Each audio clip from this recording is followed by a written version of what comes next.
Halo, shalom Bapak Ibu dan juga teman-teman semua. Jumpa lagi kembali kita ketemu di Katekpot, Katekisasi Podcast. Bukan belajar asal, bukan asal belajar. Bukan asal belajar, bukan belajar asal. Ayo belajar bersama di Katekpot.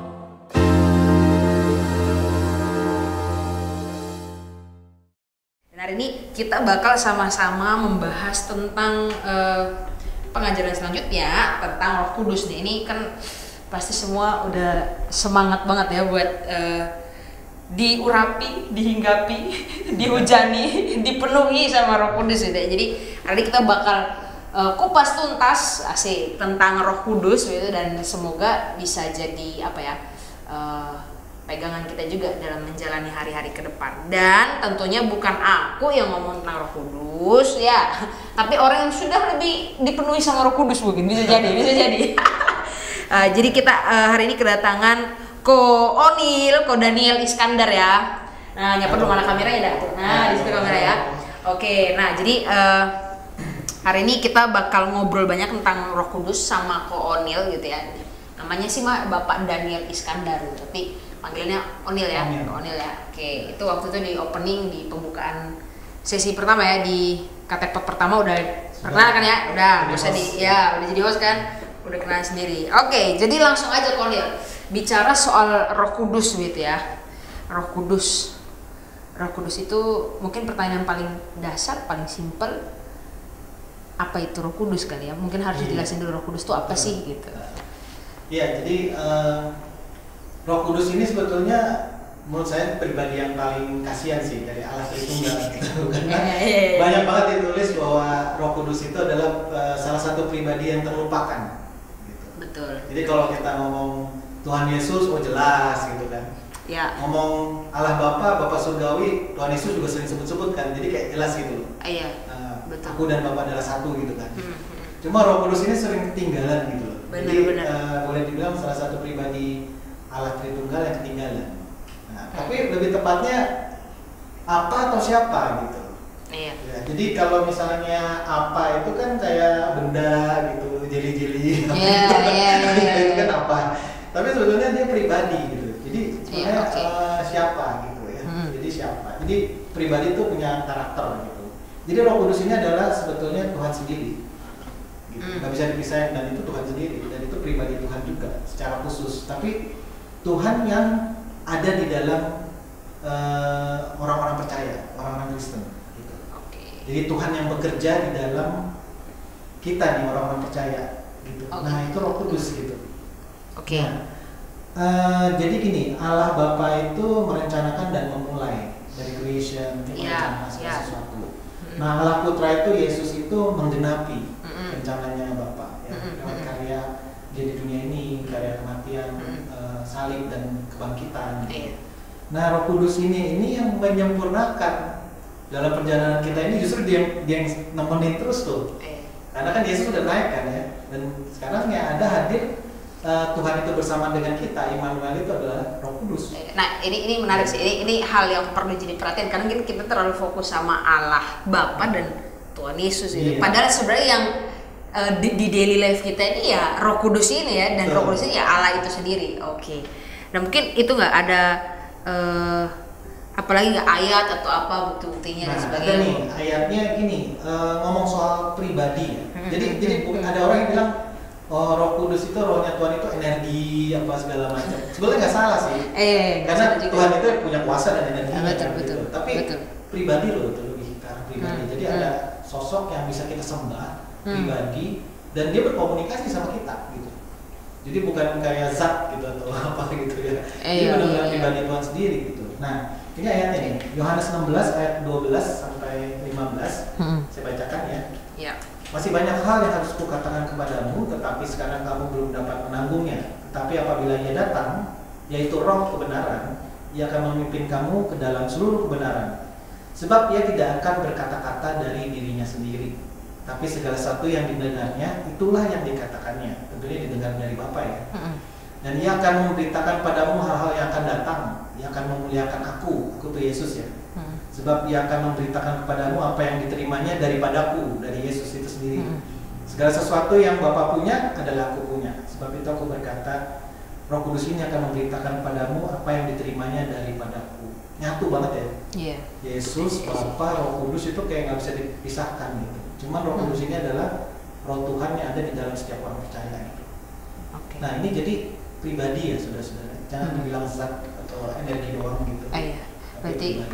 Tapi berarti ini perangannya dia itu ada, dia pribadi, Roh Kudus ini pribadi Allah sendiri yang jalan bareng kita tiap hari. Betul. Nah berarti kalau bicara soal pribadi nih kok, kira-kira pribadi kan pasti berkarakter, punya sifat, punya dia kan pribadi, ya kita juga pribadi gitu ya. Jadi kayak ada dia punya sifatnya kan? Sifatnya. Nah itu kira-kira seperti apa sifatnya Roh Kudus mungkin kepribadiannya Roh Kudus tuh. Jadi kalau Roh Kudus itu ya karena dia Tuhan sendiri ya, dan nggak bisa dipisahkan, dan itu Tuhan sendiri. Jadi dia punya karakternya ya karakternya Tuhan. Jadi kita bilang atributnya atribut ilahi gitu, ya. Jadi Roh Kudus ini punya sifat kekal. Ya, ini ada ayat-ayatnya bisa dilihat sendiri dari 9:14. Dia Maha Tahu. Nah, ini sifat-sifat Tuhan kan ya. Hikmat, ya berhikmat, Yesaya 11 ayat 2, Maha Hadir, ya Mazmur, Kisah Para Rasul, dan Maha Kudus, namanya juga Roh Kudus kan. Betul. Kalau nggak kudus, roh apa? Masuk, pasti harus Maha Kudus. Jadi karena dia pribadi dan dia Tuhan sendiri, jadi kita boleh menyembah dia. Gitu. Poinnya gitu, dia object of worship. Dia itu objek penyembahan kita juga. Makanya ada lagu Allah Roh Kudus misalnya ya. Boleh. Gitu. Jadi nggak bisa kita ya nggak boleh terlalu anti banget gitu kan. Kadang kan ada yang ekstrim banget. Betul. Gak usah lah kita Roh Kudusan gitu kan. Nah ini masalah denominasi nih. Nah. Ada yang kebanyakan di sana. Betul. Ada yang kayaknya kurang banget. Gitu. Kayak kita perlu seimbang. Iya perlu seimbang sih benar. Jadi bukan jangan sampai anti banget juga. Betul. Atau sangat ekstrim sebelahnya gitu ya. Iya. Keseimbangan itu penting sih. Oke, masih lanjut kok. Berarti dia punya karakternya Tuhan. Dia pribadi, dia ada, dan pastinya karena dia ada sama-sama kita, dia do something dong ya dalam kehidupan kita. Nah mungkin aku lebih bertanya pekerjaannya kali ya. Itu mungkin yang kita bahasa yang lebih manusia gitu. Apa yang Roh Kudus lakuin ketika jalan bareng kita gitu. Ya jadi kerjanya ngapain sih Roh Kudus? Kita kan tahu ya. Selama ini kan kita jarang bahas gitu kan. Betul. Jadi kayak seakan-akan kayak hilang gitu, nggak ada, nggak baikkan, padahal dia hadir gitu. Nah jadi dia gini, aku ambil dari Yohanes 14 ayat 15-17 ya. Saya bacakan, jikalau kamu mengasihi aku, kamu akan menuruti segala perintahku. Ini ada soal ketaatan nih. Aku akan minta pada Bapa, dan Ia akan memberikan padamu seorang penolong yang lain. Nah ini ngomong Roh Kudus ini. Supaya menyertai kamu selama-lamanya, yaitu Roh kebenaran. Dari tadi terus saja bilang Roh kebenaran. Tapi di luar itu ada roh kebohongan sebenarnya. Nah, dunia tidak dapat menerima dia. Nah, karena dunia itu hidup dalam kebohongan, jadi nggak bisa menerima kebenaran Tuhan. Iya. Jadi orang-orang percaya pasti ada sesuatu yang beda dan orang lain nggak ngerti. Nah, sifat itu. Sebab dunia tidak bisa melihat dia dan tidak mengenal dia. Nggak nyadar kepada dia tuh nggak nyadar. Iya. Ya, tetapi kamu mengenal dia sebab dia menyertai kamu dan diam di dalam kamu. Ya karena Roh Kudusnya diam dalam kita kenal. Ada dia di dalam kita bisa rasain gitu. Harusnya bisa sadar. Iya, bisa rasain sampai situ. Nah, mungkin saya ngambil akar katanya dulu ya, supaya nanti kita jelas Roh Kudus ini apa. Jadi kalau di beberapa Alkitab itu ada yang bilangnya penolong, itu istilahnya advocate ya. Sedangkan Yesus itu di bahasa aslinya bilang Roh Kudus itu pakai kata parakletos dari bahasa Yunani. Jadi parakletos apa gitu ya? Dia itu punya nuansa hukum seperti seorang pembela, pengacara ya itu ya. Tapi yang penting yang ditekankan adalah dia itu punya arti kata memanggil untuk berada di samping. Memanggil untuk berada di samping. To call alongside bahasa Inggrisnya. Jadi kalau aku langsung ngomong gampangnya alongside. Kayak alongside. Alongside itu kayak gini ya. Misalnya bapakmu gitu kan. Kamu diajak pergi. Kamu ditemenin sama bapakmu. Diajarin sama bapak segala macam, dituntun. Kamu sini biasanya kayak bapak ngajar anak gitu. Itu kan alongside. Kita jalan barengan, diajarin, dituntun, disertai gitu. Diarahin, ditegur pula gitu. Nah, itu longsider itu. Itu akar katanya aja tuh udah nunjukin banget. Akar katanya Parapetos itu yang penolong itu sebenarnya intinya longsider, barengan. Gitu. Tapi barengannya nggak cuma cuek gitu ya. Barengannya itu ngajar gitu, menuntun, menyertai. Makanya dia nggak di depan, nggak juga di belakang. Iya. Tapi barengan kita. Iya. Di samping kita, bahkan kalau perjanjian baru bilang di dalam kita. Gitu. Nah, iya. Oke. Nah, berarti jadi kan dibilang tuh tadi kan Kone bilang bahwa mana nih penolong yang jangan bareng kita. Nolongnya ini nolong berarti memang harus itu kita nih perlu ditolong ya. Kayaknya kita memang perlu ditolong nih. Karena itu kan ya daging kita lemah ya, roh penurut daging kita kan masih daging-dagingan ya. Masih berlemak. Iya. Nah, itu penolongnya tuh kayak apa kalau kira-kira lebih deep lagi kita masuknya penolong seperti apa kira-kira? Sebetulnya banyak banget sih, dia nolongin banyak. Cuman ini aku kasih yang intinya dulu ya. Karena waduh, kalau ngomongin Roh Kudus tuh nggak kelar 1 hari, 2 hari, 3 hari gitu. Kita mungkin bisa retret sekalian. Iya, bisa retret khusus buat Roh Kudus aja. Nah, jadi nomor 1 itu yang pasti itu regenerasi ya. Nah, ini aku ambil dari Yohanes 3 ya, 5 sampai 6. Nah, ini ayat penting banget ya. Kadang-kadang kita suka salah tafsir sebagai orang Kristen ya. Jawab Yesus bilang, ini Yesus lagi ngomong sama Nikodemus nih, ahli Taurat, ahli Taurat orang pintar, orang yang jago teologi, zaman itu mungkin dua agama lagi. Semua orang kalau ibadah nanya dia ibadahnya gimana segala macam, udah kayak hamba Tuhan yang sentral banget ya, gitu. Nah dia bilang begini sama Nikodemus, lucu nih bilangnya, kalau ngomong sama orang biasa gue nggak terlalu aneh, ini ngomongnya sama ahli Taurat gitu. Aku berkata kepadamu sesungguhnya jika seorang tidak dilahirkan dari air dan roh ya, dia tidak dapat masuk dalam kerajaan Allah. Nah lucu ya, ahli Taurat nggak selamat. Apa yang dilahirkan dari daging adalah daging. Apa yang dilahirkan dari roh adalah roh. Jadi poinnya gini, si Nikodemus ini katanya Yesus ya, kalau kamu tidak dilahirkan di dalam roh, kamu tuh nggak selamat. Walaupun kamu sepintar apapun teologinya. Air dan roh, ya, bukan cuma air dan roh. Betul.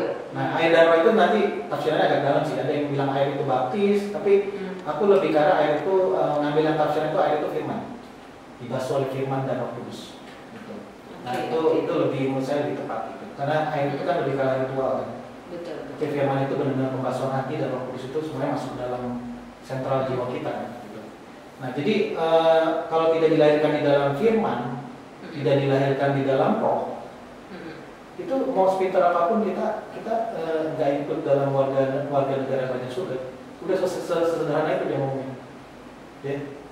Nah jadi apa yang dilahirkan dari daging ya daging. Artinya begini, kita bisa jadi anak Kristen, lahir di keluarga Kristen, itu masih lahir dalam daging, belum dilahirkan kembali di dalam roh. Gitu. Nah berarti ada momen nanti di dalam hidup kita itu yang dilahirkan di dalam roh. Nah, kira-kira rumit, tapi karena memang berarti memang dia tidak bekerja seturut dengan yang kita mau sebenarnya. Oke, saya mau percaya, saya mau dilahir barukan. Menurut kita. Berarti, nah ini di mana peran Roh Kudus ini kita berarti nggak tahu ya, kok ya sebenarnya kita nggak tahu kapan dia masuk ke dalam diri kita, diizinkan Tuhan untuk hadir dalam hidup kita. Tapi ada clue-nya berarti ya. Ada, tanda-tandanya ada. Nanti di belakang kita bisa bahas. Maksudnya begitu dia ada Roh Kudus, kira-kira dalam orang itu muncul apa gitu. Nah itu ada sih. Iya. Berarti clear ya. Pertama ini regenerasi. Regenerasi itu dia dilahirkan kembali di dalam roh, bukan dalam lagi berarti dia perbaharui lewat firman tadi ya. Betul. Firman dan roh. Berarti itu memang 100%, apakah bisa bilang 100% itu karya Roh Kudus gitu. Kita nggak punya andil apa-apa, usaha apapun untuk untuk regenerasi ini berarti ya. Betul, karena kita kan prinsipnya sola gratia. Sola gratia itu kita mati kekal secara manusia spiritual. Dan kita itu nggak bisa bangkit sendiri. Orang-orang mayat yang nggak bisa bangkit sendiri kan. Jadi harus sering bangkitin kan. Nah waktu dia bangkitin itu Tuhan kasih ruah itu roh dalam diri kita, dan manusia spiritual kita mulai regenerasi. Nah ini kan poinnya regenerasi kan. Mulai ada perubahan karakter, buah-buah rohnya nanti keluar gitu. Itu karena Roh Kudus, bukan karena bisa-bisa kita gitu. Nah, jadi bahkan kalau nanti mau dilihat lebih dalam, ayat berikutnya itu malah menjelaskan cukup jelas sih bahwa inisiatif Roh Kudus itu nggak pernah datang dari manusia. Oh iya, ayat angin bertiup kemana ia mau ya. Iya, jadi itu ayat 8 apa ayat berapa gitu? Iya, jadi ayat 7-8 ini tak bacain aja. Janganlah kau heran karena aku berkata padamu, masih sama Nikodemus ngomong, dia bukan sama orang biasa. Betul. Kamu harus dilanjutkan kembali. Nah, benar-benar Yesus bilang, kamu harus dilanjutkan kembali. Kamu tuh belum warga negara kerajaan surga. Gitu. Angin bertiup kemana ia mau, engkau mendengar bunyinya, tapi engkau tidak tahu dari mana ia datang dan kemana ia pergi. Demikian halnya dengan tiap-tiap orang yang lahir dari roh. Akhirnya gini, Ojes percayanya gini, roh itu bisa diatur sama manusia nggak? Atau diaturnya sama Tuhan? Diatur sama Tuhan dong. Roh 100% ya, roh kudus gitu. Iya. Nanti dia mau jalan. Kan dia Tuhan lah. Masa iya, dia ngatur kita? Dia sama kita kan? Iya, masa kita ngatur dia betul. Itu setuju ya? Iya, setuju. Berarti tidak ada ritual manusia apapun. Misalnya contoh lah baptis lah. Iya.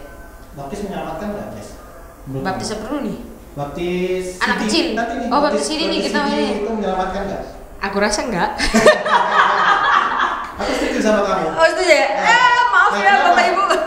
Karena gini, kemarin Pak Nathan juga menyatakan bahwa kata kisasi tidak menyelamatkan kan? Iya. Karena kata kisasi itu kan buatan manusia. Betul. Dan ritual baptis itu memang juga diselenggarakan oleh manusia. Masa gini? Itu tools ya. Ya, kan aku baptis Ojes gitu ya. Ojes tak baptis gitu. Terus kan Tuhan, karena saya baptis Ojes nih ya, Tuhan harus kasih Roh Kudusnya sekarang juga, bisa nggak? Iya, siapa lu gitu ya? Siapa lu gitu? Iya, benar. Tapi ini jangan bilang bahwa baptisan itu nggak perlu juga, karena itu kan simbol bahwa deklarasi bahwa kita sudah dipenuhi Roh Kudus kan. Nah, jadi gini, orang yang dipenuhi Roh Kudus pasti taat firman kan? Iya. Berarti orang yang dipenuhi Roh Kudus pasti akan dia dengan sendirinya akan langsung mau dibaptis kan? Iya. Nah, bener nggak? Udah penuh Roh Kudus dia pasti mau dibaptis, tapi jangan dibalik. Orang yang dibaptis langsung isi Roh Kudus, bahkan kita yang Roh Kudus masuk gitu. Itu menurut aku salah satu konsep yang keselamatan berdasarkan usaha manusia. Iya. Itu karena dibolak-balikan tanpa sadar ya. Jadi ritual manusia mengontrol gerakan Tuhan, dan itu kan dosa manusia pertama kali, mengontrol Tuhan. Iya. Hasrat untuk mengontrol itu. Jadi ya kita nggak bisa ngomong langsung selamat gak selamat segampang itu gitu dengan hanya cuma ritual gitu. Berarti memang ini harus jadi perenungan semua kita ya, termasuk katekisan sekarang bahwa ini nggak menjamin kamu akan selamat. Tidak menjamin kamu akan selamat. Tapi memang kamu harus, bahkan kita yang sudah dikatekisasi pun sebenarnya yang lagi nonton sekarang, bahkan yang mungkin lagi denger aja nih yang cuma taruh HP-nya di samping, mungkin bisa merenung juga kira saya ini udah lahir baru belum, udah diregenerasi belum, udah punya hidup baru apa belum, gitu kan ya. Banyak kok yang akan melakukan ini. Iman tanpa perbuatan adalah sia-sia. Nah, berarti kalau iman kita nggak menghasilkan perbuatan buah-buah roh kan, ada Roh Kudusnya nggak? Iya, nggak ada. Kan simpel kan, betulnya sederhana loh. Ini satu aja tapi udah panjang banget ya. Iya, baru ngomong kita ngomong topik baru regenerasinya doang loh. Ini udah pada Roh Kudus berarti masih ada dalam diri kita tuh kematian. Belum ada sesuatu yang bergerak. Belum ada perubahan karakter. Iya. Oke, selain regenerasi, berarti ini clear ya, regenerasi ada pembaharuan, dilahirkan baru ya, lahir baru kita biasa bilang. Selain regenerasi, apalagi kok nah, di situ Roh Kudus ada yang berikut ya. Kita lanjut. Ada ini. Nah, ini pengudusan. Jadi habis regenerasi, pengudusan. Pengudusan itu apa? Itu adalah proses menjadi serupa Kristus. Nah, keluar tuh karakter buah roh ya. Buah roh kan itu kan kata asalnya itu kan singular ya, bukan plural. Iya. Jadi semuanya itu adalah sifat-sifat yang banyak itu adalah kasih gitu. Jadi semua itu mewakili kasih gitu. Makanya kasih itu kan pertama kali ya. Gitu. Nah, itu keluar tuh sukacita di Galatia 5 ayat 22-23 ya. Kasih, sukacita, damai sejahtera, kesabaran, kemurahan, kebaikan, kesetiaan, kelemah lembutan, penguasaan diri, tidak ada hukum yang menentang hal itu. Nah, kalau ada Roh Kudus ya otomatis ya ini akan berkembang, tapi nggak langsung kayak magic ya. Tiba-tiba aku kemarahan. Ada Roh Kudus, besok udah senyum gitu kayak gimana kan? Nggak sampai ada yang kayak gitu ada. Gitu. Tapi kalau kita lihat secara pengalaman, kebanyakan prosesnya lebih lambat, lama gitu, dan itu perjalanan panjang. Dan ini harus berkembang. Kalau nggak berkembang malah jadi kebalikannya, buah-buah dagingnya kan ada kan buah-buah dagingnya. Nah, itu kalau jadi kesana, nah itu aneh tuh. Kok ada Roh Kudus kok ya jadi nggak ada regenerasi, nggak ada pengudusan. Berarti dia lebih apa ya, grafiknya tuh naik turun, grafiknya tuh meningkat tapi jatuh bangun, tapi naik terus ya. Jatuh bangun tapi grafiknya naik. Kayak di saham gitu ya. Iya, betul. Waktu main saham sama nah kita lah kalau misalnya ke atas gitu kan, ke atas dulu ya, dia naik terus. Kita kadang-kadang ya pengen sabar itu mesti jatuh bangun ya. Iya, betul. Terus mau pengendalian diri juga jatuh bangun kan. Tapi kan tetap ada perubahan sedikit demi sedikit. Betul. Nah itu poinnya. Jadi nggak apa-apa lah misalnya kamu jatuh, tapi berarti sebenarnya itu tuh nggak akan buat kamu nyaman gitu, mungkin agak nyaman dengan dosa ya. Kamu jatuh tapi kamu cepat bangun jatuh lagi bangun lagi gitu ya sebenarnya. Itu kuasa Roh Kudusnya yang bikin kita bisa bangun lagi. Oke, yang buat kita nggak nyaman dan buat kita bisa bangun nggak nyaman itu juga Roh Kudus juga. Iya sih. Kalau ada Roh Kudus kan nyaman-nyaman aja Bro. Iya, betul. Intensitasnya makin parah. Nah, yang nyaman buat dosa. Nah, ini mesti merenung lagi deh. Hari ini banyak merenung gitu ya. Mesti merenung lagi kira-kira seperti apakah Roh Kudus itu sudah ada? Udah ada belum? Oke, jadi dia pengudusan ya. Pengudusan ini kan berarti seumur hidup kita ya, Pak ya. Seumur hidup panjang dan lama, ada yang cepat, ada yang lama, tergantung Tuhan aturnya. Tapi pada akhirnya pas bertemu bukan dengan buka ya 100% langsung. Berarti sampai Tuhan Yesus datang kedua kali, pengudusan itu juga finish itu ya. Oke. Selain itu lagi kok, jadi pengudusan tadi regenerasi ya. Regenerasi kita dilahirbarukan, terus ada lagi tadi pengudusan, sanctification itu ya, kita dirubah karakternya, mengalami transformasi. Walaupun jatuh bangun tapi ada grafik yang naik. Selain itu ada lagi nggak kok? Jadi makin kepo sama Roh Kudus kan ya? Banyak aturan sebelumnya. Iya, kita retretnya gimana deh ya? Ini kita Kowito udah ngangguk mungkin kita mau retret ya. Iya. Jadi yang ketiga itu guru ya. Sebagai guru ya. Yohanes 14 ayat 25 sampai 26. Semua itu kukatakan padamu selagi aku berada bersama-sama dengan kamu, tetapi penghibur yaitu Roh Kudus yang akan diutus oleh Bapa dalam namaku. Yang utus Bapa loh. Dialah yang akan mengajarkan segala sesuatu kepadamu, mengingatkan kamu akan semua yang telah kukatakan kepadamu. Gitu. Nah jadi kita tuh bisa ngerti, bisa diajarin, bisa tahu kebenaran. Itu bukan bisa-bisa kita, karena Roh Kudus ada dalam diri kita, makanya kita bisa ngerti gitu. Dan bisa ada yang negur, bisa ada yang ngajarin, ada yang nasihatin. Kamu, Jess, abis ini kamu harus kembangin disiplin rohani kamu yang ini gitu segala macam, itu dituntun. Dan rasa tuntunannya, walaupun mungkin nanti cara dia komunikasi sama kita kan masing-masing orang unik ya. Iya. Itu kan mendengar Roh Kudus itu listening juga itu kan unik ya ceritanya. Tapi harus ngerasa dituntun gitu. Harus ngerasa itu ya, feel-nya itu. Dituntun, ya. Itu enggak, maksudnya rasanya itu karena kan rasanya kan agak abstrak kok. Maksudnya rasanya itu ada nggak maksudnya sedikit lebih itu? Aku soalnya lagi membayangkan, ataukah memang kamu harus lahir baru dulu baru ya you can feel, kamu bisa ngerasain itu, ataukah ada rasa itu apa? Triggernya apakah atau? Nah ini abstrak nih. Punya pengalaman nggak kok? Kayak punya pengalaman nggak kira-kira tentang ini gitu? Mungkin aku ambilnya gini aja, gimana sih bisa ngerasain kalau ada Roh Kudusnya? Sebenarnya gampang sih. Lihat 5 tahun itu, Onil yang 5 tahun yang lalu. Sama Onil yang sekarang itu ada grafik yang naiknya itu nggak? Oke.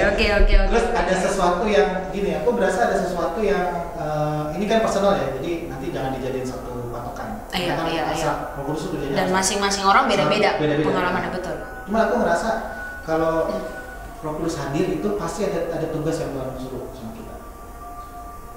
Contoh.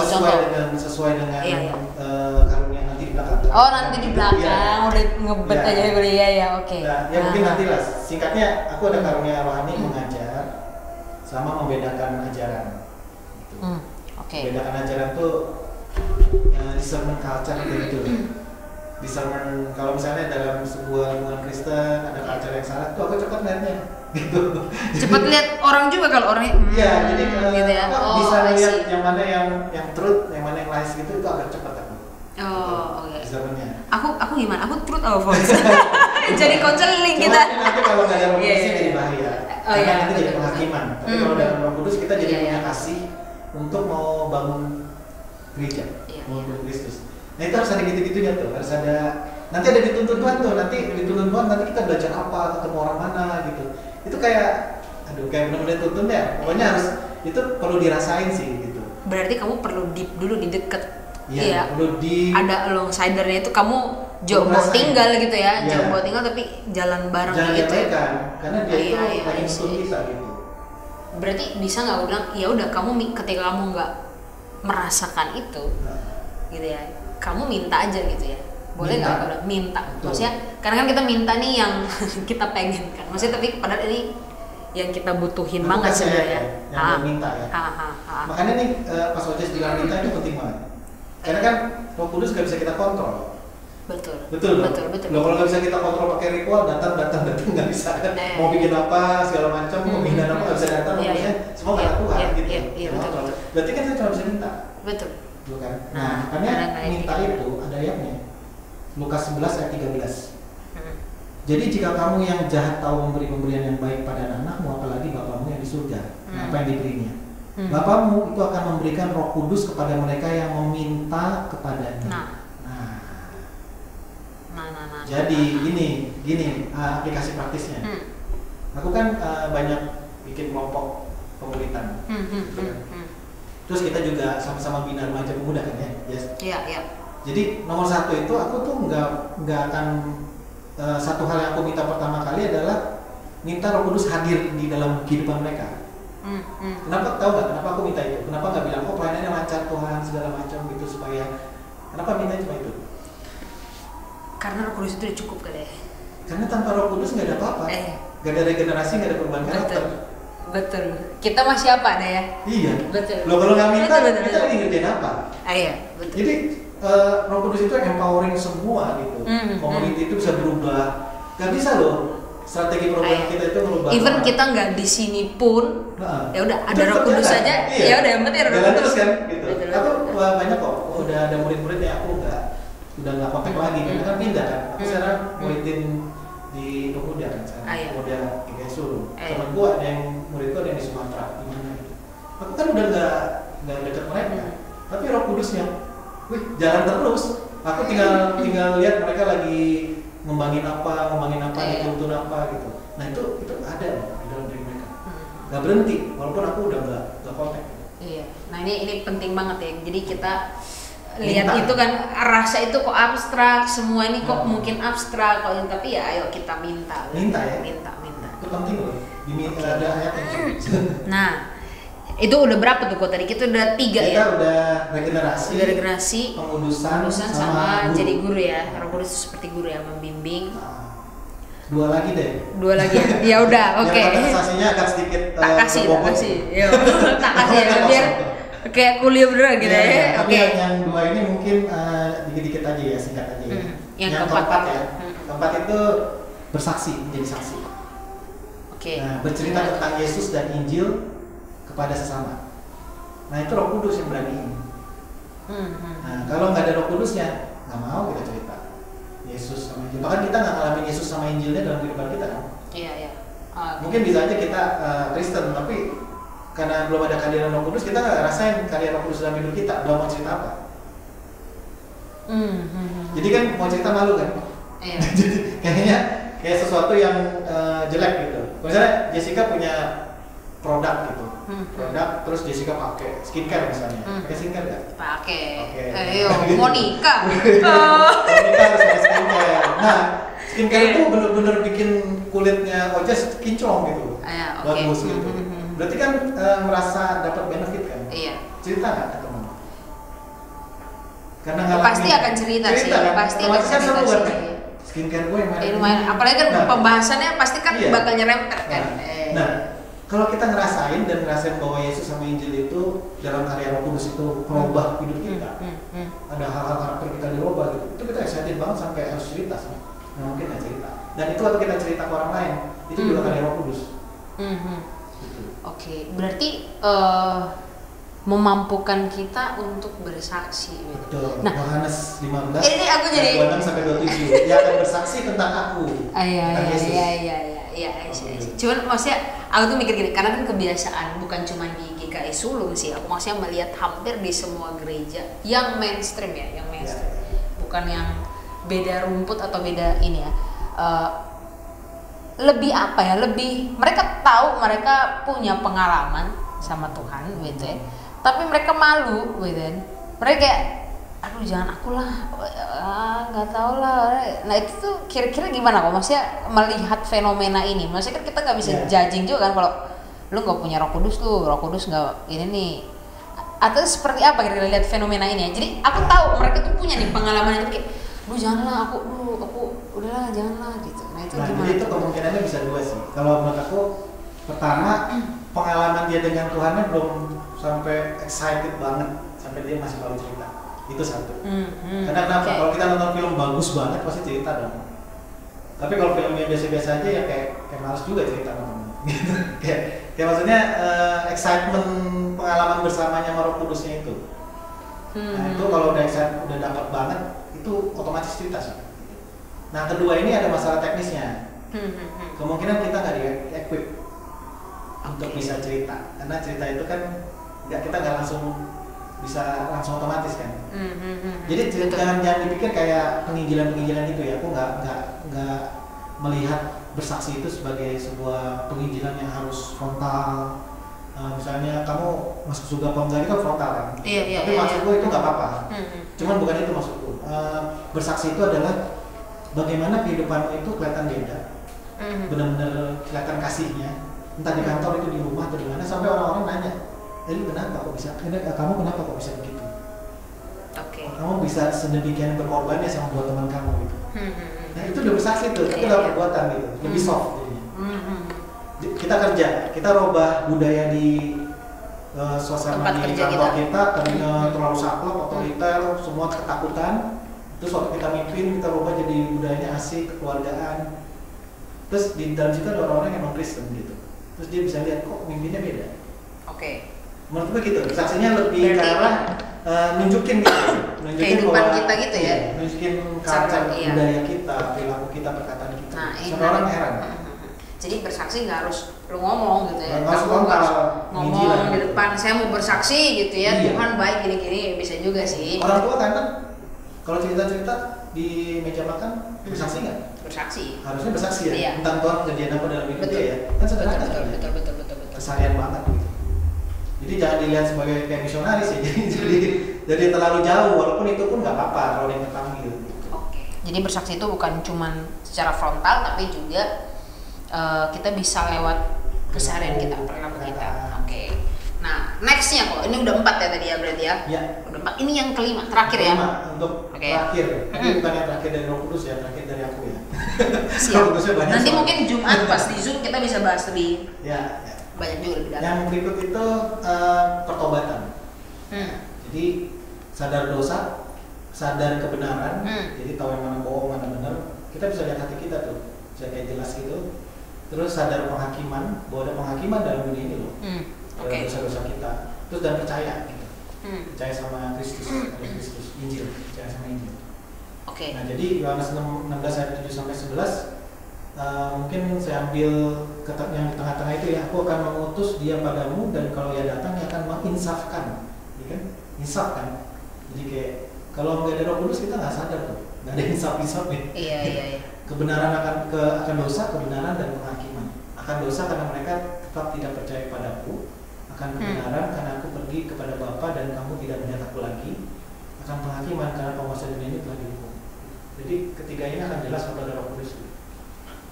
Berarti waktu ini sebenarnya jadinya ada keterkaitan semua ya, keren. Bahkan dari ketika lahir baru harusnya otomatis lu rasa. Iya, regenerasi, pertobatan, nyatu semua sebenarnya akhirnya. Dan transformasi itu semua bagian semua. Karena pertobatan itu nggak cuma sekali kan. Terus-terusan kan daily kan. Pertobatan itu harusnya tiap hari.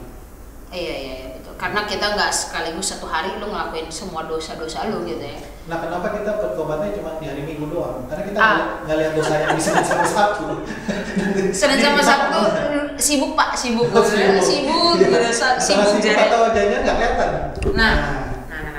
Berarti Gitu. memang perlu banyak waktu untuk merenung sih ya, dan ingat lagi momen mungkin iya sih, pertobatan itu iya harus daily sih. Jadi kamu bukan cuma mensyukuri, tapi juga iya aku hari ini ada salah atau ada yang nggak tepat gitu ya, ada yang nggak sesuai dengan nggak sesuai Tuhan. sama Tuhan. Karena dosa itu kan amartia.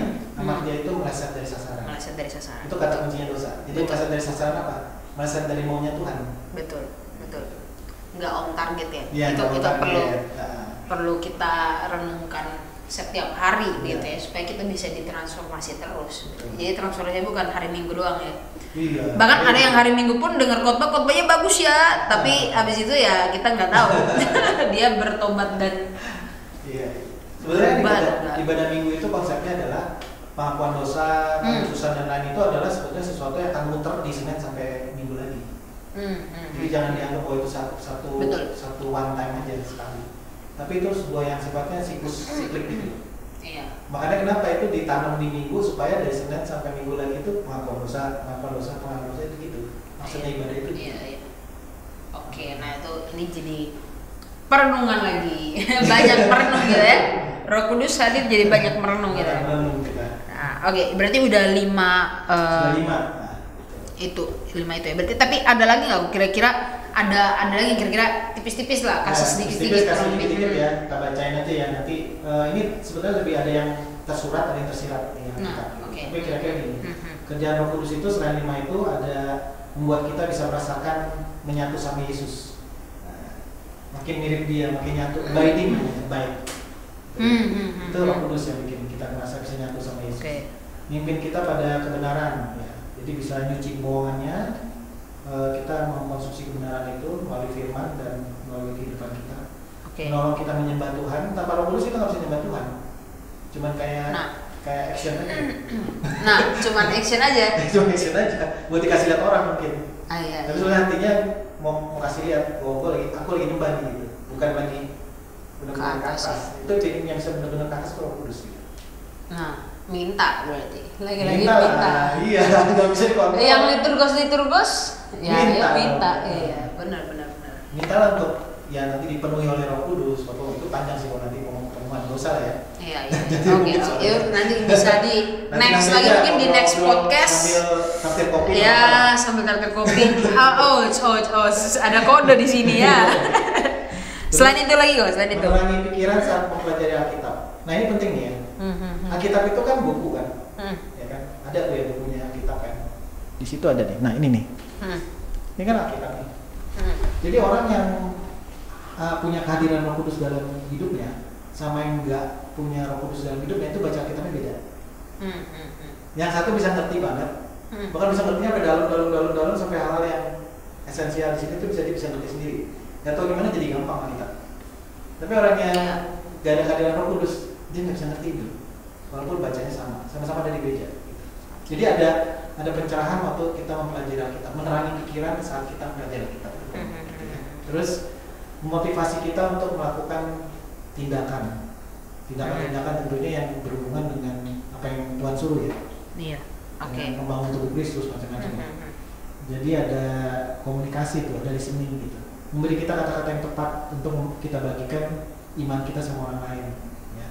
Terus kemudian melembutkan pikiran, hati dan orang yang mendengarkan kita. Jadi kalau orang bisa sampai percaya Yesus karena kita ngomong, itu bukan karena kita. Karena Roh Kudusnya kerja juga di hati orang itu. Oke. Jadi jangan pernah sombong kalau kita. Jadi pernah nanya nih, udah injilin berapa orang di Tobat nah? Nah itu bisa tuh, karena bukan kita yang kerjain. Nggak bisa dihitung-hitung kita sombong itu nggak bisa. Jadi karena jatuhnya sebenarnya. Iya. Siapa tuh yang nanya gitu? Siapa? Ada sih, saya pernah ditanya gitu. Pernah tanya gitu?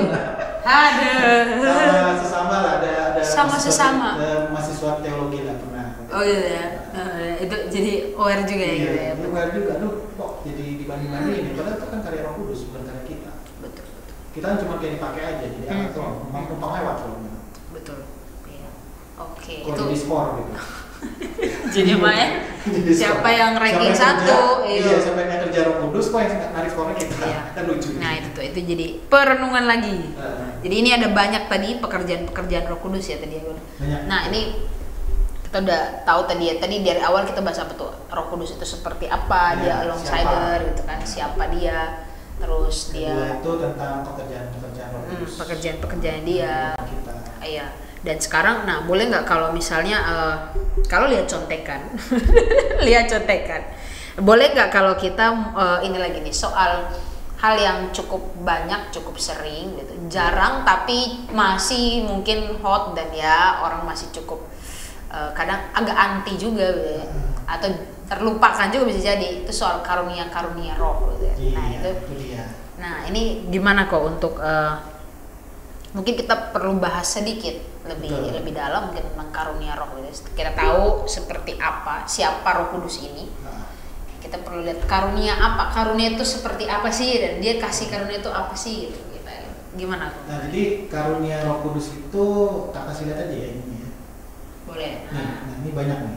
Tapi gini, teman-teman jangan lihat bahwa ini udah semuanya. Ini cuma perwakilan dari yang lebih banyak lagi. Iya. Gitu. Jadi di sini ada melayani, mengajar, menasihati, membagi sesuatu, memberi pimpinan, kepemimpinan ya, kemurahan, itu hospitality ya, kemurahan sosial itu, berkata dengan hikmat, berkata dengan pengetahuan, iman, menyembuhkan, mujizat, bernubuat, membedakan roh. Ya. Ini rohnya Tuhan atau rohnya yang lain. Oke. Berbahasa roh gitu. Membedakan roh juga sebetulnya membedakan culture juga sih. Membedakan budaya itu kan dari hasil dari roh kan. Oke. Betul. Terus menafsirkan bahasa roh gitu. Rasul, nabi, pemberita Injil, gembala, pengajar, menyampaikan firman dan melayani. Jadi ingat ya, gak ada satu orang bisa semua gitu. Karena kita kan anggota tubuh Kristus kan, ada yang jadi kelingking, ada yang jadi jempol. Jangan sampai yang jempol jadi kelingking, yang jempol tangan jadi jempol kaki. Jangan terlalu sombong dan juga jangan terlalu rendah diri gitu ya. Karena kita nggak mungkin kerja sendirian, karena kita nggak punya semua. Betul. Aku punyanya cuma paling satu di situ, atau just ada satu. Aku punya kayaknya nggak ada deh. belum tes. Belum tes. Nah, kita lihat. Mungkin ada yang mikir kayak aku kok nggak ada di situ, yang mana aku gitu ya. Ya karena kan tadi aku bilang perwakilan. Betul. Jadi lebih luas dari itu itunya. Oke. Nah, terus karunia Roh Kudus ini maksudnya untuk apa sih? Aku pikir-pikir juga sih. Aku sambil mikir maksudnya ngapain gitu Tuhan kasih karunia gitu buat kita, kasih talenta, karunia apapun lah itu lah. Untuk apa gitu? Karunia roh itu ini agak unik ya, mungkin perlu dibicarain ya, tapi ini bisa didebat lah ya, karena ini pemikiran-pemikiran dari apa yang kita baca ya. Orang non Kristen bisa ngajar nggak? Kristen ya orang bisa. Non-Kristen bisa ngajar nggak? Orang non Kristen bisa ngajar nggak? Bisa. Menasihati bisa? Bisa. Membagikan sesuatu? Bisa. Kok sama? Nah. Pernah mikir nggak? Dari mana aku mikir ini loh, kok sama? Apa bedanya jadinya? Nah, karunia Roh Kudus sama yang betul, sama yang lain betul. Apa bedanya? Karena mirip ya, sama, bukan bisa, mirip lagi sama. Bisa, memberi pimpinan bisa semua. Apa bedanya jadinya? Iya. Kan nggak eksklusif punyanya orang Kristen. Nah, aku lihatnya begini, setiap orang pasti karunia beda ya. Betul. Benar ya. Terus karunianya harus dilihat gini. Jangan cuma lihat karunia Roh Kudus itu sesuatu yang spektakuler, karena nanti kita akan salah. Ya. Karunia Roh Kudus itu dari yang spektakuler, supranatural sampai yang biasa-biasa aja. Betul. Jadi manajemen, administratif, terus seperti memimpin, memberikan tumpangan, menghibur, keramahan, menghibur, itu semuanya karunia Roh Kudus. Cuma bedanya apa? Orang yang ada Roh Kudusnya sama yang nggak ada. Apa tuh? Bedanya, orang yang ada Roh Kudusnya itu pakai segala sesuatunya untuk membangun tubuh Kristus. Untuk membangun kerajaan Allah di bumi. Tapi orang yang gak ada Roh Kudusnya, dia akan pakai skill-skill ini, karunia-karunia ini untuk kerajaannya sendiri. Andai kata dia pun menasihati, dia bukan menasihati untuk Tuhan, tapi menasihati untuk supaya dirinya terlihat pintar menjadi penasehat. Jadi ada self worshipnya gitu. Gak bisa, kalau ada Roh Kudus kita tuh langsung kayak semuanya buat kemuliaan Tuhan, jadi soli Deo Gloria ya. Kata semua kan? Soli Dewe Gloria. Bukan soli Dewe Gloria. Dewe kan? Dewe. Itu self worship kan? Iya. Gak punya kemampuan itu. Mereka gak punya kemampuan untuk ini loh. Aku ngajar ini gimana ya supaya church itu, gereja itu, community itu bisa berkembang. Aku mau taruh ini supaya kerajaan Tuhan di bumi ini berkembang community. Itu nggak ada di sini, di mereka nggak ada. Yang nggak ada Roh Kudusnya nggak bisa mikir sampai situ. Jadi nggak bisa interact sama nggak bisa kok masuk ke membangun tubuh Kristus gitu. Jadi dipakai sendiri-sendiri aja buat kerjaan, bisnis, ya buat sukses, buat keren gitu. Udah gitu aja. Kayak lepas gitu, copot dari komunitas tubuh Kristus. Nah itu bedanya antara yang ada Roh Kudus sama yang nggak ada Roh Kudus. Nah itu bedanya. Gitu ya. Berarti itu perlu banyak merenung sih gitu ya. Jadi akhirnya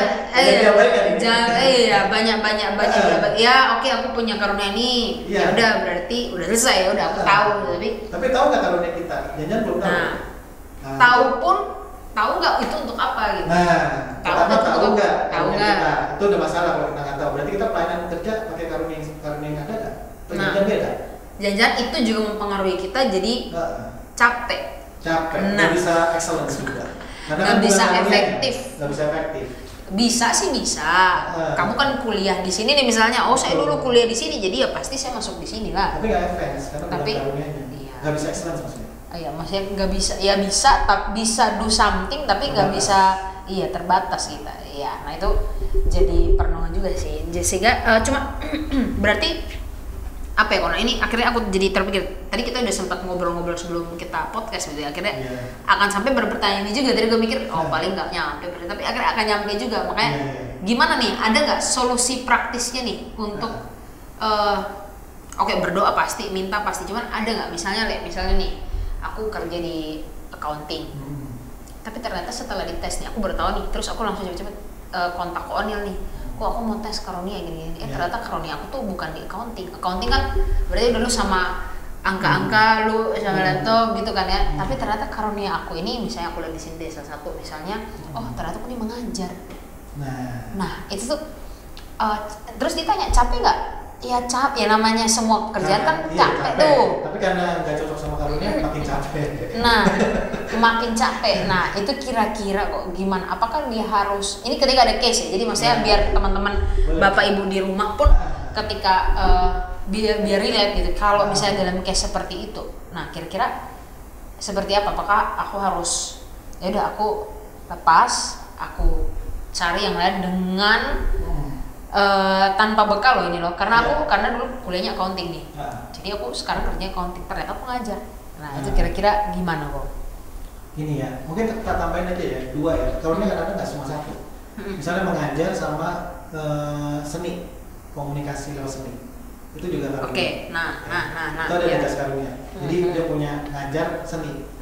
Oke. Tapi kerja accounting kan, benar nggak gitu kan? Kira-kira gitu kan? Nah ini nggak efektif nih.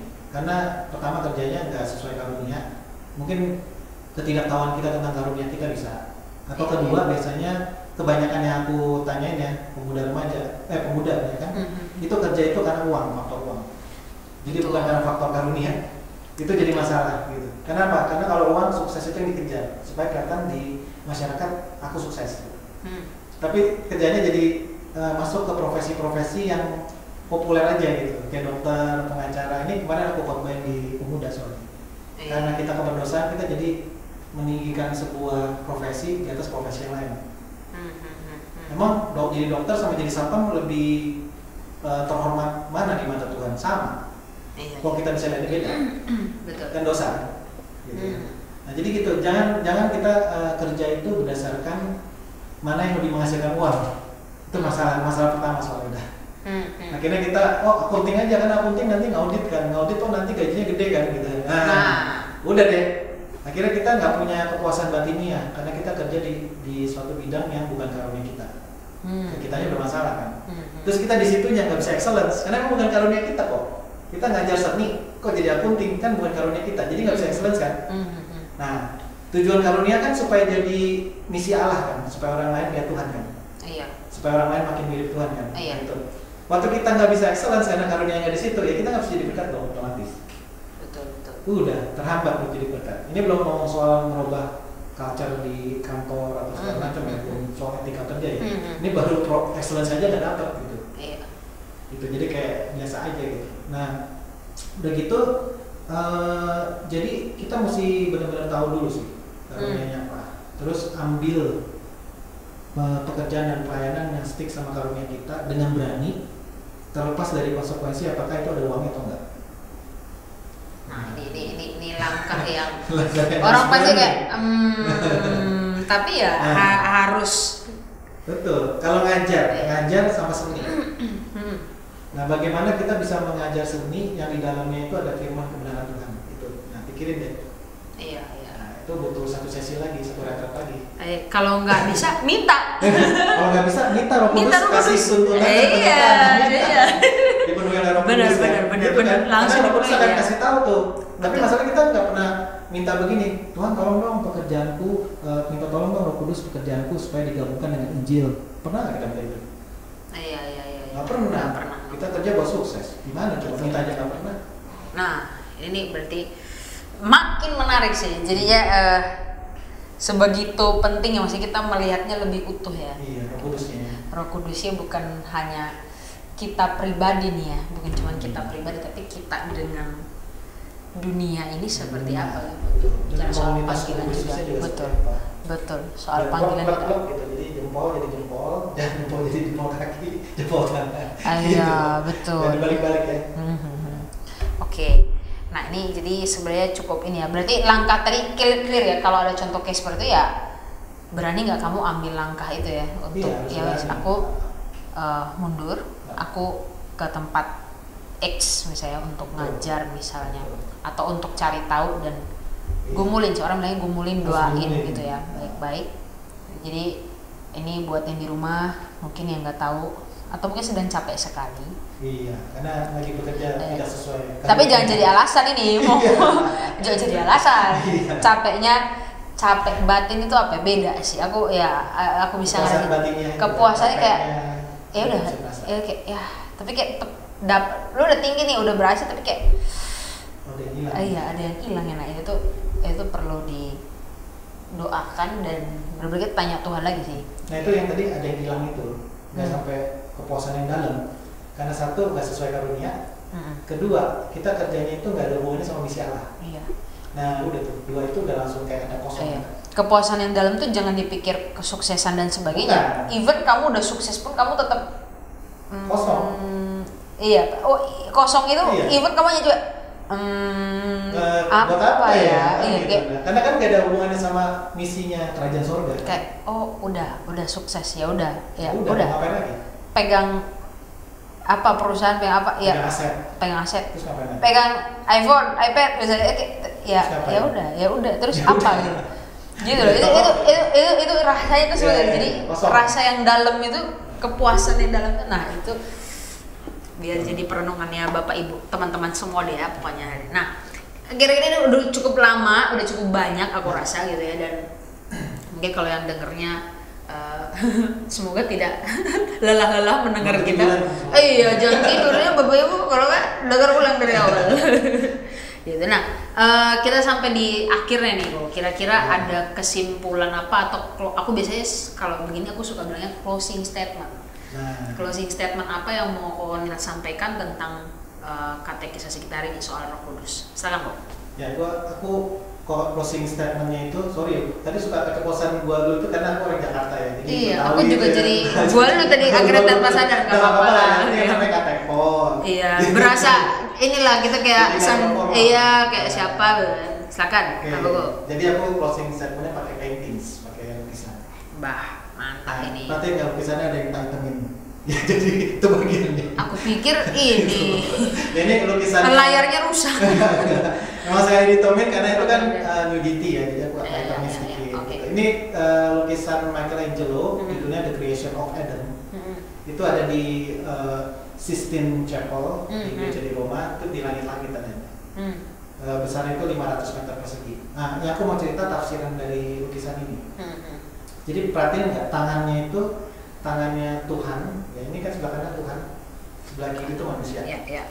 Dia pokoknya tahu dari Tuhan mana yang manusia. Iya. Masa Tuhan yang itu. tahu Benito itu yang manusia. Iya. Nah, jadi gini, dia melukis itu ada tidak tersentuh jadinya. Ada gap sedikit. Nah, lukisan ini diambil dari satu lagu hymn. Itu tentang, pokoknya intinya lagu Katolik lah. Itu lagu spiritus gitu lah, tentang spirit. Oke. Nah, jadi tidak tersentuhnya tangan itu. Jadi Tuhan sama manusia itu sebenarnya tidak akan pernah tersentuh. Kenapa dikasih gift sama Michelangelo? Karena itu adalah space buat spirit itu untuk menyambungin. Ini aku ambil tafsiran yang Holy Spirit ya. Ada yang tafsirannya rasionalisme, filosofis juga ada. Cuma kita nggak ambil soal makanan, itu kan nggak base Kristen kan. Jadi Michelangelo itu bilang bahwa supaya Tuhan bisa dimengerti, bisa dipahami, waktu kita baca Alkitab itu kita bisa ngerasain Tuhan. Itu butuh, supaya kita bersentuhan sama Tuhan itu butuh yang gap ini diisi sama Spirit. Holy Spirit. Sama Roh Kudus. Penting kan? Iya. Tanpa Roh Kudus manusia itu nggak connect sama Tuhan. Itu intinya. Jadi kalau udah nggak connect, berarti nggak ada regenerasi kan? Iya. Berarti kegiatan keagamaan kita itu dilakukan tanpa connect. Bisa bahaya sekali loh. Iya, betul. Jadi peran Roh Kudus tuh, waduh, sentral banget gitu. Kalau selama ini kita nggak pernah pikirin mereka, itu bahaya sih sebenarnya. Karena perannya itu luar biasa. Itu yang bikin connect itu, tetap gitu. Koneksi. Itu space itu cuma bisa Roh Kudus ya. Nggak bisa kalau manusia mau nyampe situ bikin itu connect, nggak bisa. Cuma spirit, bisa mau di spirit. Nah jadi lukisan ini menandakan bahwa connect itu karena kita bisa connect sama Tuhan itu karena anugerah sola gratia dengan Roh Kudus. Yang mau hadir di gap itu aja tuh bukan kita gitu ya, tapi gap keberdosaan. Gap iya. Gap itu tuh diisi sama Tuhan sendiri. Iya, diisi sama Tuhan sendiri oleh Rohnya dia. Iya, agak gitu. Seharusnya cukup apa ya? Maksudnya kalau mendengar sendiri seharusnya sudah cukup membuat kita, iya Tuhan tuh gila banget, dan harusnya nggak ada alasan buat kita jatuh di dalam dosa dan happy gimana ngeliatin gila ya. Anugerahnya tuh gila-gilanya, sola gratia, hanya karena anugerah. Betul. Nah, oke, itu closing statementnya Ko Onil dari lukisan. Jadi Bapak Ibu tiap kali lihat lukisan Michelangelo ini langsung ingat aja katekpot. Ingat Holy Spirit ya. Ingat Roh Kudus itu yang memampukan kita connect sama Tuhan hari ini bahkan ya. Gitu. Nah oke, untuk menutup, ini udah closing statement. Untuk mengakhirnya, karena ini katekisasi, jadi ada pertanyaan untuk katekisan gitu, dengan harapan nanti Jumat gitu ya. Jadi kita Senin publish ini, hari Jumat di Zoom kita bakal bahas lebih lanjut dengan pertanyaan pengantar. Jadi pertanyaan ini bisa dijawab kalau kamu pertama berdoa minta Roh Kudus kasih, ya kan, berdoa Roh Kudus kasih hikmat aku biar aku ngerti. Dan yang kedua kamu nonton nih materi yang podcast kita hari ini. Ya, oke, silakan kok, ada pertanyaan apa aja, silakan. Itu mungkin kamu bisa bacain, bisa. Oh gitu ya, bisa. Saja baca. Ini TV-nya. Ya, pertanyaan pertama. Apakah Anda sudah merasakan karya Roh Kudus di dalam diri Anda? Renungkan dan nanti sharingkan di pertemuan. Nah ini pertanyaan pertama. Jadi setelah ini jangan langsung, bagus ya podcastnya, tapi langsung merenung pribadi. Apakah saya sudah merasakan karya Roh Kudus? Karya Roh Kudus yang mengubahkan, yang melahirbarukan, yang mempertobatkan, yang ngajarin, dan semua yang tadi kita udah bahas. Udah pernah nggak merasakan karya itu gitu ya? Dan yang kedua setelah. Sebelum yang kedua mungkin kalau misalnya belum merasakan, bisa ada yang belum merasakan kan? Bisa. Ya, iya betul, bisa juga ada yang belum merasakan. Kalau yang belum merasakan berarti minta. Nah. Itu dia. Ada ya tadi Lukas kan yang tadi. Betul. Jadi bukan soal yang udah terima Roh Kudus lebih keren apa enggak, ini bukan soal keren-kerenan. Iya betul. Tapi soal kita mau connect sama Tuhan gitu. Dan kita akan lihat bahwa yang ada Roh Kudus lebih keren apa itu enggak, itu terlalu malah lo akan pengen bantu ya pengen, untuk connect gitu. Iya. Jadi bukan soal hierarki, bukan soal siapa yang lebih keren, tapi yuk kita sama-sama ini minta Roh Kudus. Iya. Nah, itu dia. Jadi Bapak Ibu, teman-teman semua, kalau dirasa aku kok kayaknya belum merasakan itu ya, gitu. Merasakan tapi kok kayaknya panas-panas dingin gitu ya. Kurang jelas. Kurang jelas. Ya minta gitu ya, minta. Jangan minta ke kita, minta ke Tuhan ya, minta ke Roh Kudus ya. Minta buat orang lain pun boleh. Minta ke orang lain boleh. Minta buat orang lain. Misalnya minta kita punya buat anak, orang lain. Kita punya kakak, punya sahabat yang belum kayak belum regenerasi gitu ya. Belum ada. Maksudnya minta orang lain dapat pencurahan Roh Kudus. Iya. Iya benar sih bilangnya pencurahan Roh Kudus supaya Roh Kudus itu hadir gitu ya. Tuhan yang kirim. Minta supaya orang lain, maksudnya minta supaya orang lain juga ngerasain yang sama, Iya. gitu ya. Ngerasain Roh Kudus itu hadir itu juga boleh juga gitu ya. Gitu. Jadi lebih menyeluruh ya, bukan untuk kita aja tapi juga mungkin orang-orang di sekitar kita. Gitu. Nah yang kedua, setelah mengalami kehadiran Roh Kudus, pertanyaannya adalah apakah Anda sudah mengenal karunia-karunia Roh Kudus, karunia-karunia rohani? Ada nggak karunia-karunia roh yang udah kita kenal? Oh, aku nih punya karunia roh ini gitu. Dan bagaimana karunia tersebut digunakan untuk misi Allah atau membangun komunitas tubuh Kristus. Jadi tahu saya punya karunia roh. Nah, tahu nih ya, udah tahu, jangan tahu doang, tapi renungin lagi kira-kira karunia itu udah saya pakai untuk misi Allah apa belum? Kerjanya udah cocok belum? Kerjanya udah cocok Terus belum? pelayanannya udah cocok belum? Pelayanannya cocok belum? Nah, ya, terus udah dihubungin sama membangun tubuh Kristus belum? Misi itu misi Allah. Nah itu tuh perlu direnungkan, coba memang pada akhirnya kita perlu waktu untuk merenung sejenak. Perlu lama bahkan berbulan-bulan bahkan bisa setahun lebih itu untuk merenungkan. Misalnya nanti hari Jumat pun Bapak bilang saya belum fix sih gitu. That's okay gitu ya, that's okay. Tapi minimal dengan kamu bilang seperti itu aja tuh udah, maksudnya kamu udah nunjukin bahwa ada pertumbuhan sedikit. Buat aku itu bertumbuh dengan kamu bilang aku juga belum nih, maksudnya terbuka. Buat aku itu karena kan orang pura-pura aja kan. Iya. That's okay kalau misalnya masih belum. Kalau nggak fix bilang habis nggak apa-apa. Iya. Kalau belum ngerasain karunia Roh Kudus bilang aja belum ngerasain. Kita bukan mau keren-kerenan itu loh. Betul. Jadi kita pengen transparan aja. Betul. Supaya kita juga bisa doain. Bahkan kita bisa support, kita doain gitu. Karena poinnya bukan siapa yang lebih. Gitu. Iya. Bahaya kita gitu. Tapi biar bisa connect. Gitu ya. Gitu. Nah, jadi ini 2 pertanyaan yang bisa direnungkan sama Bapak Ibu. Kalau misalnya ada yang aku perlu tes karunia roh deh kayaknya, ini mungkin bisa nanti bisa hubungin ke O'Neil mungkin atau nanti hubungin gereja panitia nanti biar tinggal mungkin ada tim hamba Tuhan bisa atur buat katekisan bisa, bahkan mungkin di hari Jumat nanti kita kalau mau tes karunia roh sebenarnya bisa juga kalau mau. Bisa kalau waktunya. Kalau ada waktu ada bisa. Kalau ada waktunya atau di luar hari Jumat mungkin mau janjian bareng-bareng tesnya nggak apa-apa juga, nanti kan kita atur. Oke? Nah kurang lebih itu aja kali ya, aku rasa sudah cukup sementara ya. Jadi thank you banget buat Ko O'Neil sudah mencurahkan Roh Kudus. Sudah dipakai Tuhan untuk. Aku nggak bisa curahkan. Minta. Sudah dipakai Tuhan untuk menghadirkan Roh Kudus. Jadi menceritakan dan men-sharingkan banyak hal tentang Roh Kudus. Jadi semoga di sini kita tidak mencampakkan, tidak melupakan.